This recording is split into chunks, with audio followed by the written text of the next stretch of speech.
We have quite the setup with this chapter of Boku no Hero Academia. This is definitely going to be the chapter that is the hallmarker and something that is going to be probably looked upon for many years to come, depending on how long this series runs for in Weekly Shonen Jump.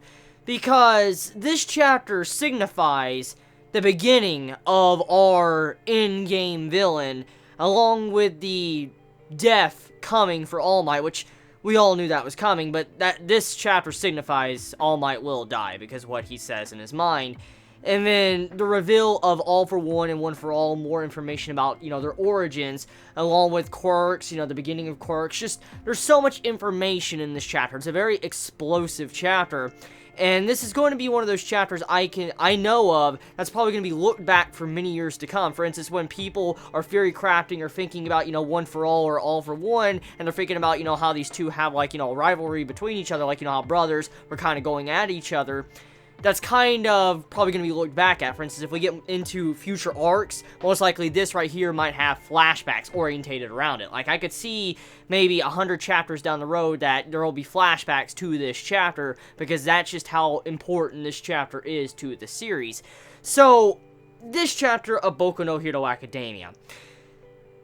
Before I get into the All for One and One for All stuff, I want to talk about, the comedy, to, getting to see what Great Boy was doing with the girls and stuff like that, before I get into the really important matters that really are the main beef of this chapter. So, I don't think I'm probably the only one that noticed this in this chapter when I was reading it, but maybe I am. It really depends. If you know of this mangaka already, if you've been reading, the cover of each individual chapters, usually the mangaka goes in and, dives into individual characters, talks about, the quirks, their blood type, their name, different things about said individual character. And Kyoka was the main character that was on the cover of this week's chapter of Boku no Hero Academia. And the funny thing was, if you look closely at the description of her, it talks about her quirk, individual things she can do, but if you look on the left, it has, these arrows pointing at different points of her body, saying, she's hot, or she's toned, and I'm thinking, are you serious right now? Really? We're getting those type of characteristic traits of her, hot, toned.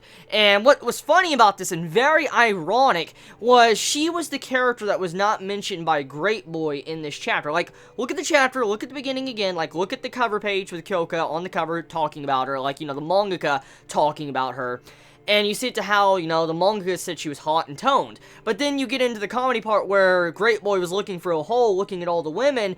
He didn't mention one girl, and that one girl was the girl at the beginning of the chapter that was called Hot and Toned. Definitely not just, I guess, something that happened on coincidence. I feel like the mangaka did that on purpose and broke the fourth wall just a little bit with that, which is pretty fucking funny, but it also makes me assume something else. Judging by the way Great Boy is as a character, I'm starting to feel like Great Boy is an insert of the mangaka. For instance, the mangaka is living through Great Boy. Great Boy is the mangaka, in a sense.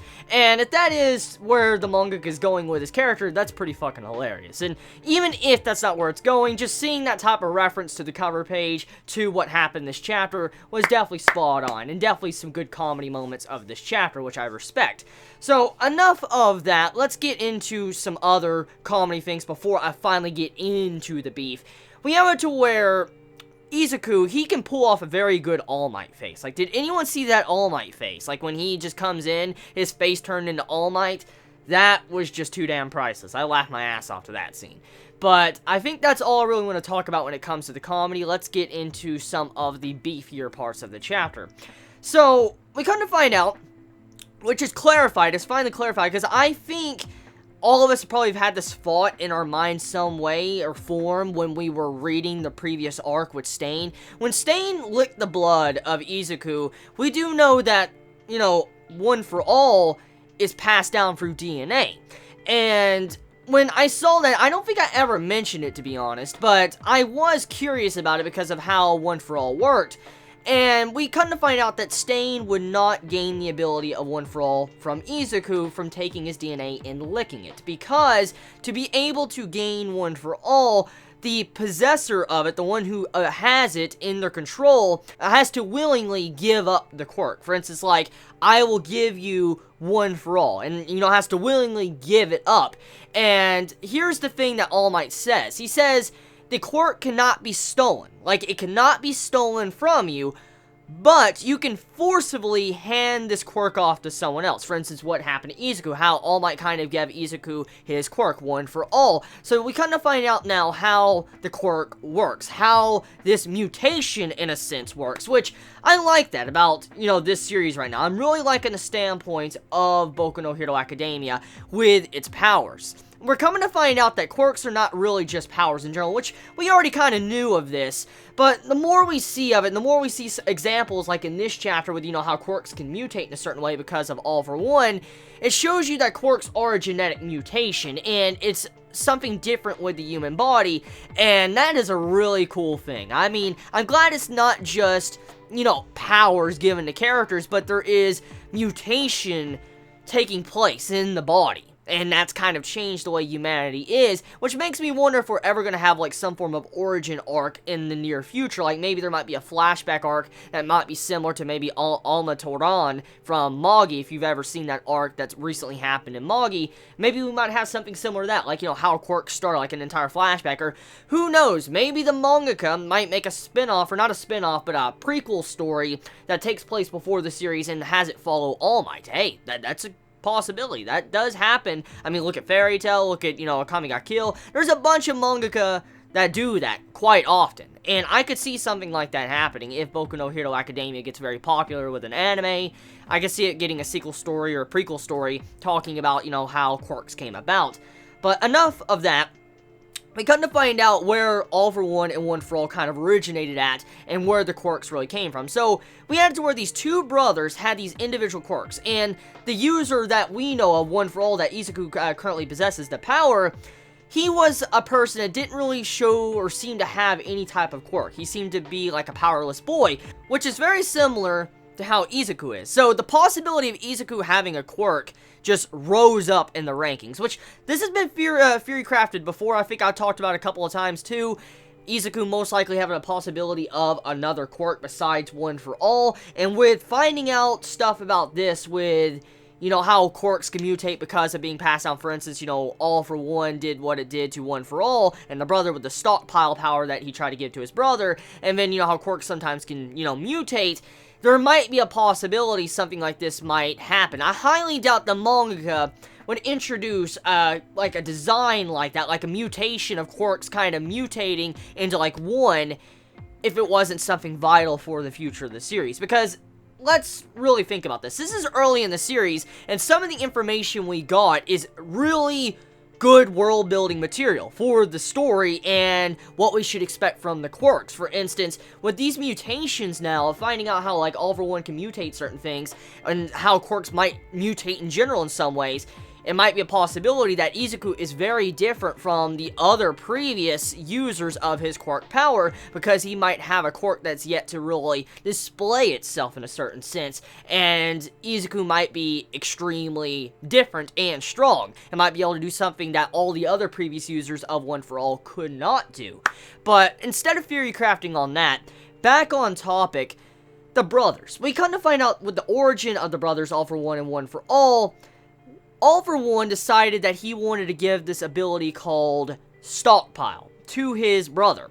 And it's very odd in a sense. Like, it really makes me question, why would this said brother give his younger brother a power? Now, there's many ways you could take this. Like, you could take it in the way of he wanted to control his brother and go by, like, you know, manipulating his brother and try to make him fall under his, you know, control. I mean, that's a good possibility.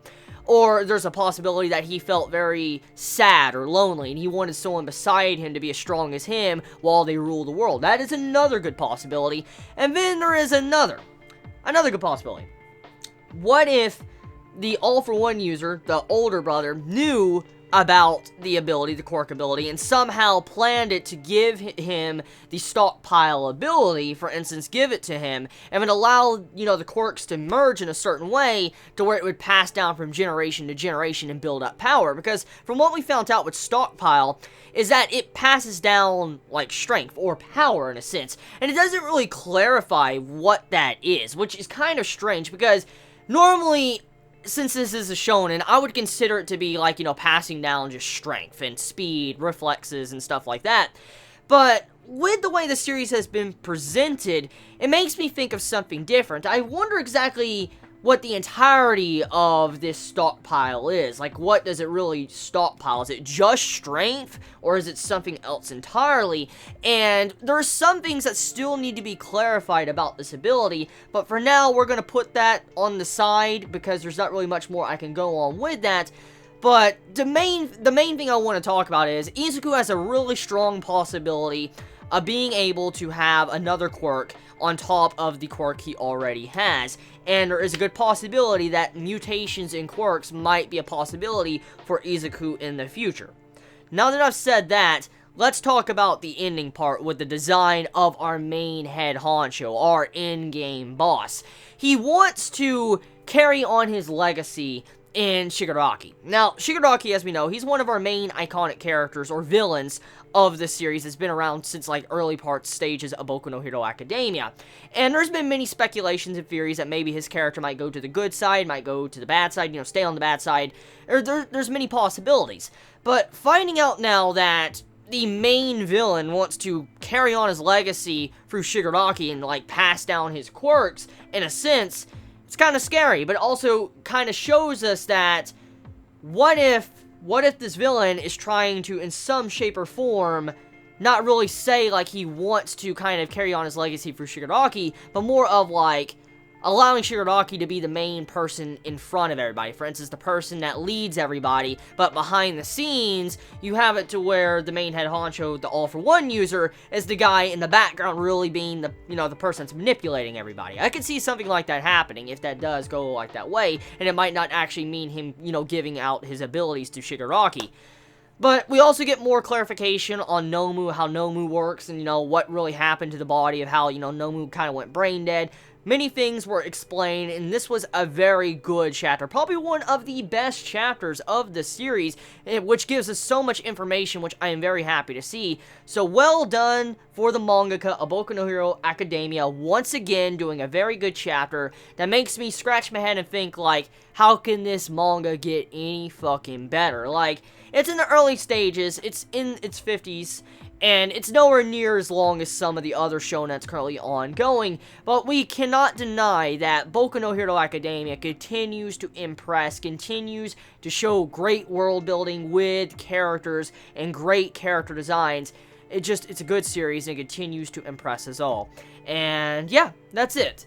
So tell me your thoughts in the comments below. How do you feel about this week's chapter of Boku no Hero Academia? Did you enjoy it? Did you hate it? Let me know your thoughts in the comments below. Please be safe. Chibi out.